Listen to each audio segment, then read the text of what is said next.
भाग 2। मेरी सुहागरात की कहानी। स्नेहा अब मेरे कपड़े उतारने लगी। मैंने भी जल्दी जल्दी कर अपना कुर्ता पजामा व बनियान को उतारा। अब मैं भी सिर्फ अंडरवियर में था।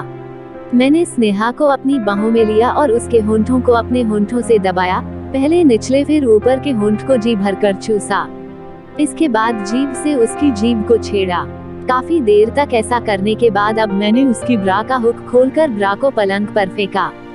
मैंने देखा कि उसकी खुली छाती पर तने हुए उरोज अपने सिरे पर गुलाबी छतरी ताने मुझे ललचा रहे थे। मैंने एक तरफ के गुलाबी चुचुक को अपने मुंह में रखा और दूसरे को उंगलियों के बीच फंसाकर हल्के से दबाने लगा। थोड़ी देर बाद दूसरे निप्पल को मुंह में भरा व इधर के निप्पल को उंगलियों से दबाने लगा। अब मुझे बिस्तर की जरूरत महसूस हुई तो स्नेहा को अपनी गोदी में उठाकर बिस्तर में लाकर डाल दिया। मैं उसके पास पहुंचा, वैसे ही स्नेहा ने मेरा अंडरवियर खींचकर नीचे सरका दिया व मेरे तने हुए लंड को अपने मुंह में भर लिया। वो गर्मा गई थी। लंड को मुंह के जितना अंदर तक ले सकती थी उतने अंदर तक ले रही थी। अब मुझे लगा कि ऐसे में तो मेरा जल्दी ही गिर जाएगा और यह जीत जाएगी। तो मैं उसके बूब्स को दबाते हुए 69 के पोज में आ गया और उसकी पैंटी को उतारकर छूत चाटने लगा। वो इतनी ज्यादा उत्तेजित हो गई थी कि अपनी छूत को मेरे मुंह में डाल देने की कोशिश में अपनी कमर को झटका लगाई जा रही थी। हम दोनों एकदम नंगे होकर एक दूसरे के प्राइवेट पार्ट को पूरी तन्मयता से अपने अपने भीतर समाने की कोशिश कर रहे थे, पर हमारा यह प्रयास ज्यादा देर नहीं चला। पहले मेरा गिरा, मेरे थोड़ी देर बाद ही स्नेहा ने भी अपनी छूत का फव्वारा मेरे मुंह में छोड़ दिया। उधर उसने और इधर मैंने मुंह में समाये पूरे माल को गटकने के बाद लंड व छूत को चाटने का कार्यक्रम जारी रखा। यह हमारी सुहागरात की खासियत रही कि हम दोनों ने अपने पार्टनर का माल न सिर्फ चखकर उसका स्वाद पता किया बल्कि उसे उदरिस्त भी किया। अब हम दोनों एक दूसरे से चिपक कर लेट गए। मैंने स्नेहा से कहा, यार आज हमारा हनीमून है। कहते हैं इस दिन वर और वधू अपना यौवन एक दूसरे को जिंदगी भर के लिए सौंपते हैं। स्नेहा बोली, मैं तो अपना सब कुछ तुम्हें सौंप चुकी हूँ। मैं बोला, स्नेहा हम दोनों ने अपना बदन शादी से पहले ही एक दूसरे को दे दिया था। कायदे से हमारा हनीमून तो उस दिन तुम्हारे ही घर में हो गया था। तुम्हारी छूत की झिल्ली का रक्त भी तुम्हारे घर की चादर में ही लगा था। यानी आज तो हम रीति रिवाज से एक दूसरे के हो रहे हैं, नया कुछ भी नहीं है ना। स्नेहा बोली, हाँ यह तो है। तो आज क्या खास किया जाए जिससे हमें आज का दिन हमेशा याद रहे। मैं बोला, मुझे एक आइडिया आया है, मानो तो बोलूं। स्नेहा बोली, मानूंगी, आप बोलो तो सही। मैं बोला, क्यों ना तुम्हारी गांठ की सील तोड़कर हनीमून मनाएं। स्नेहा बोली, यानी तुम्हारा लंड मेरी छूत नहीं गांठ में घुसेगा। मैं बोला, हाँ कोशिश करते हैं ना। स्नेहा बोली, पर उसमें बहुत दर्द होगा।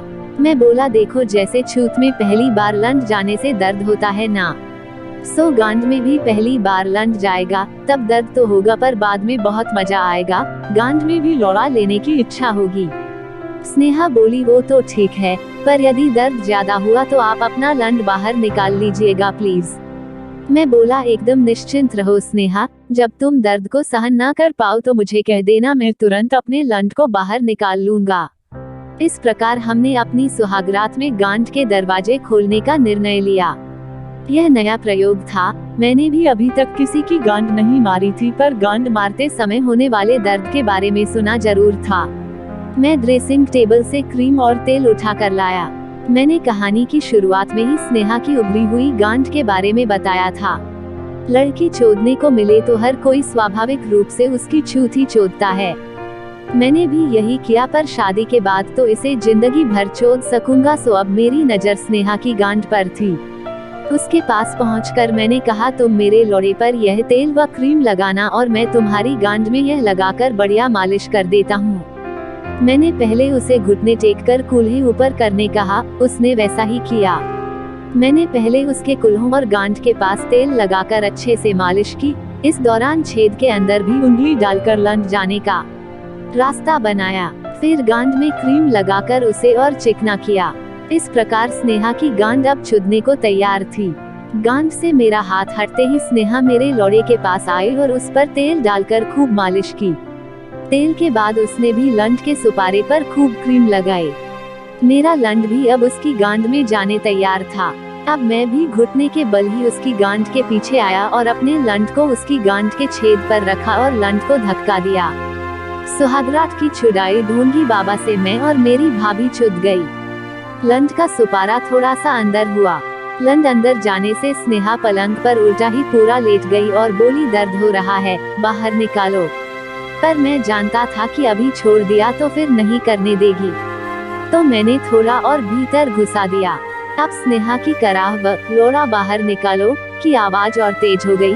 मैं डरा कि कहीं बाहर लोग जमा न हो जाएं। स्नेहा से कहा, आवाज नीची करो। ऐसे में मैं थोड़ा थोड़ा और अंदर डाल रहा था। स्नेहा की आवाज नहीं रुक रही थी, ना ही वह छुदाई में मुझे सहयोग दे रही थी। अब की बार मैंने उसे थोड़ा ढांढस बंधाया और लंठ को पूरा अंदर कर दिया। उसकी गांठ के किनारे फट गए और उनसे खून की हल्की धार निकल रही थी। मुझे दुख तो हुआ, पर खड़े लंठ के जोश के आगे मुझे उसके दुख ने रुकने नहीं दिया। अब मैंने अपनी स्पीड बढ़ा दिया और कुछ ही देर में मेरा गिर गया। स्नेहा दर्द से बेहाल थी। मैंने उसे पुचकारना शुरू किया। मेडिबॉक्स से डेटॉल की शीशी लाया और डेटॉल रुई में लगाकर उसकी गांठ के चारों ओर लगाया। सुहागरात की छुड़ाई दोस्त की बीवी की जबरदस्त छुड़ाई। उसे सामान्य होने में थोड़ा समय लगा।